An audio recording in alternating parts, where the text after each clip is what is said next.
I'm Rachel Patterson, captain of the Claremont Piranhas.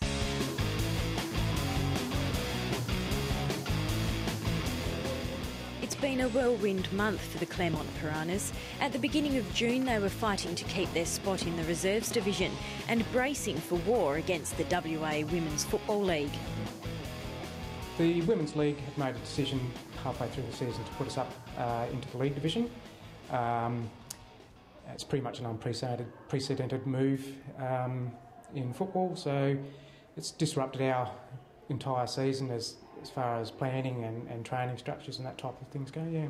Well, it's been pretty interesting. We're about 10 games into the season now, and we're playing in the reserves competition, and we've just found out that we're being promoted to the league competition for the remaining 5 games of the season. Yeah. Sounds like it is a good thing?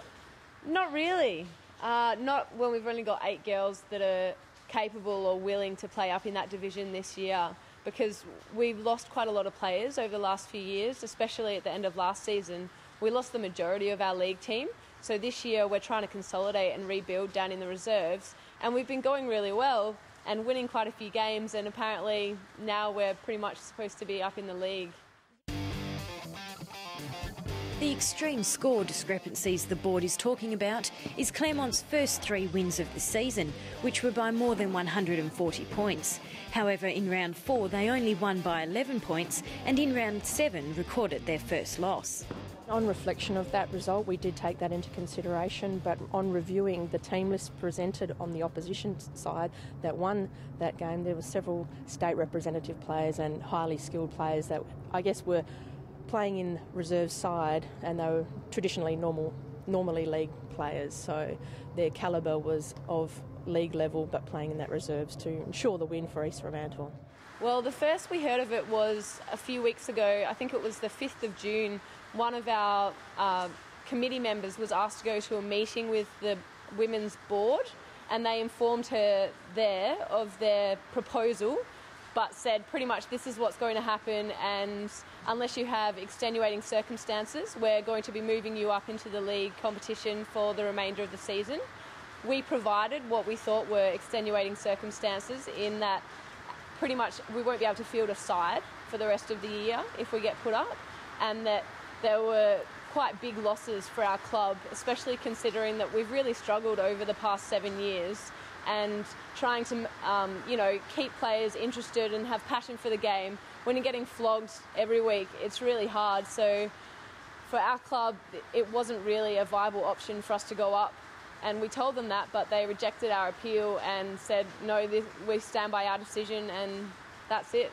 That's certainly my point, is around making a competitive competition and creating or having equalisation in each of the structures, league and reserves. And yeah, it's all about having an enjoyment, or for the girls to have an enjoying a game of football, and that was certainly part of the decision making. Some of the feedback that we received through the rounds as well, from other teams about the score lines, and the fact that they also voiced that they felt that Claremont was in the wrong grade.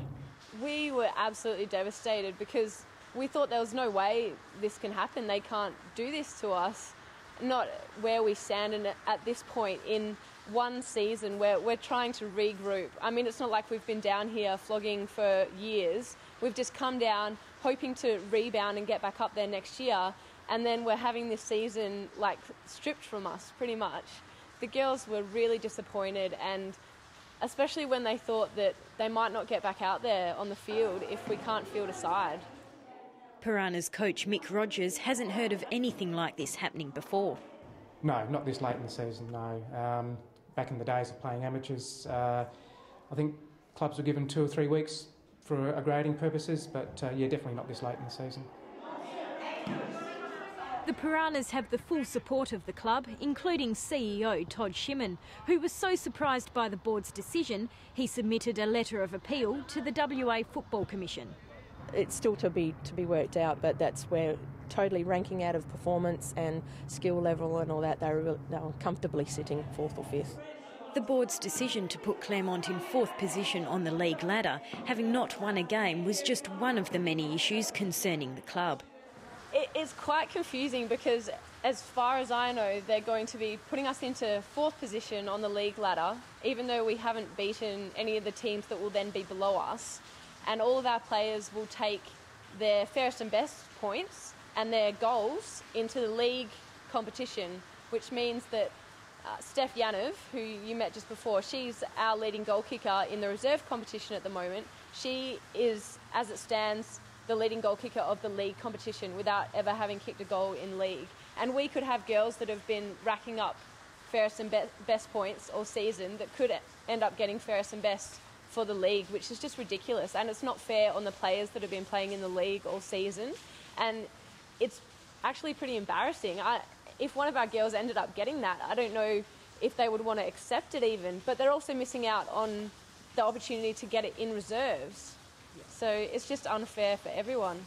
It was just last week that the WA Football Commission's independent arbitration panel ruled in Claremont's favour. The panel determined that under current competition bylaws, there was no scope for the relegation. That means the Piranhas can continue to rule the waters in the reserves competition.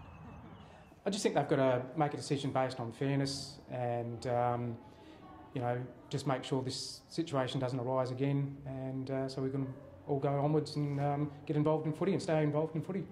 There's quite a few teams in both divisions that are winning by large margins, and there's obviously quite widespread equalisation problems within the whole league, and that needs to be addressed, I think, in a more holistic manner and with long-term kind of actions such as grading, pre-season grading, and also things like either a point system or some kind of zoning that can help to restore a bit of balance and help the teams that are struggling a bit to get some more players, and develop over time, instead of having these kind of powerhouse teams that just get better and better and then the smaller teams folding or just really struggling. So even though we have had quite a few big wins, I don't think that an action like this to put us up for the last 5 games of the season can sort that out.